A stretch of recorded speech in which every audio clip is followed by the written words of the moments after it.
Hello guys, it is me again, it's HorrorFan34, and welcome back to another video, and welcome to day 19 of my 31 Days of Horror challenge in October. Now that we are on day 19, I could not wait to talk about this movie. I've mentioned this film already before in a few top 5 videos for the Thrill Me Thursdays and things like that. But I could not wait to talk about this film for the month of October. Had to pick this one. Just one of my favorite horror films from the 80s, one of my favorite slashers of all time. Just one of my favorite films from the 80s, period. And of course that review is going to be on April Fool's Day. Now, April Fool's Day was a film that was released in 1986. Directed by Fred Walton, same guy that directed the original When a Stranger Calls, did this film. And basically, and I also know that Frank Mancuso Jr., who worked on some of the Jason films, was a producer on this. And I know when the film came out, because it was Paramount also, because Paramount also released the Friday the 13th franchise, and Frank Mancuso Jr. was part of the franchise. And this was the same year that Part 6 came out in '86. And I know a lot of people, when they saw Frank Mancuso Jr.'s name on there in Paramount, they thought it would be a film that was like Friday the 13th. But I know when the film came out, it didn't do that great, I don't think, at the box office. I know a lot of people felt cheated by the ending and things like that. For me personally, the ending to this film is complete genius. It's just gold, in my opinion. I love the way the twist ending all wraps up.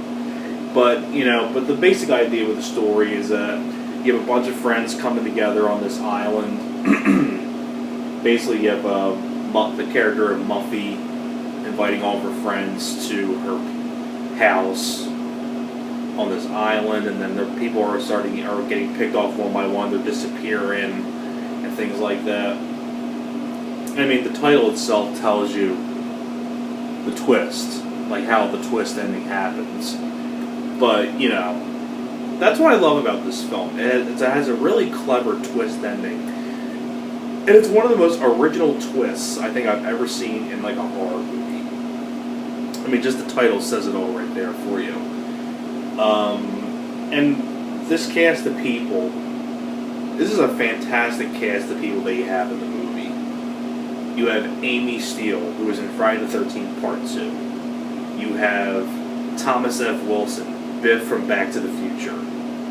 You also have Ken Olant, who was in films like Leprechaun, and he was also in Summer School. He was always the guy that slept in class. That's Ken Olant.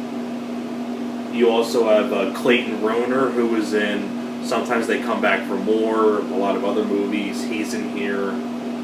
You have Deborah Foreman, who was in Waxwork. She's in this.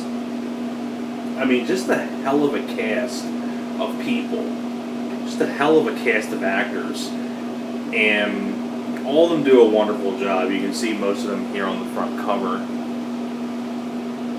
Which I always remember, this was the theatrical poster. This cover right here. With Muffy on the front and things like that. But what I love about this film is because, first off, the cast is really fantastic. It was just cool to see Amy Steele and Thomas F. Wilson, Ken Olant, Clayton Rohner, Deborah Foreman. It was just cool to see all these cast members together in this movie. And on top of that, too, very solid direction by Fred Walton. Once again, I can't stress this enough. The twist ending is just genius. It's one of my favorite twists of all time in a horror film. It's up there with the twist and frailty. I mean, it's a great twist. And I really like the characters too. I like the characters like Muffy and things like that. I really like Amy Steele, Thomas F. Wilson, of course. It has really good music too by Charles Bernstein. Really creepy musical score. It's kind of like a whistling, soundtrack. There's like whistles and things like that. I can't whistle to save my life, so I'm not even going to try. But yeah, but I know this film, doesn't get really talked about that much when it comes to like 80s horror films. And that's a shame because I feel like this film deserves a lot more credit. I know they remade this in I think like 2008. Hated the remake. I think Scout Taylor Compton was in that from Rob Zombie's Halloween. I believe she was in that, but this is the far better movie in my opinion. It has a better cast, better director, and on top of that too, Paramount and Frank Mancuso Jr. did a great job releasing this. I mean, Frank Mancuso Jr. worked with Paramount on the Jason franchise, so it was cool to see them go outside the box a little bit and do a film like this. And it was just cool, like, to see, like, Amy Steele's on the back here. But like I said, it was just cool to see, like, all these actors. And it's like, oh, I recognize him. And, like, Thomas F. Wilson. And, like, it was just cool, like, to see all these actors in it. The twist, like I said, great. And it's got some nice little bits of tongue-in-cheek kind of humor.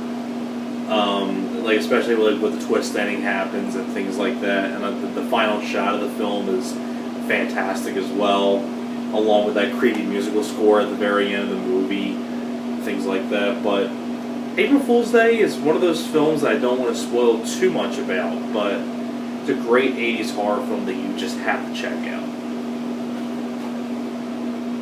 So that is pretty much it for my review for April Fool's Day. Thanks a lot for watching, and I will see you guys next time. You guys take care.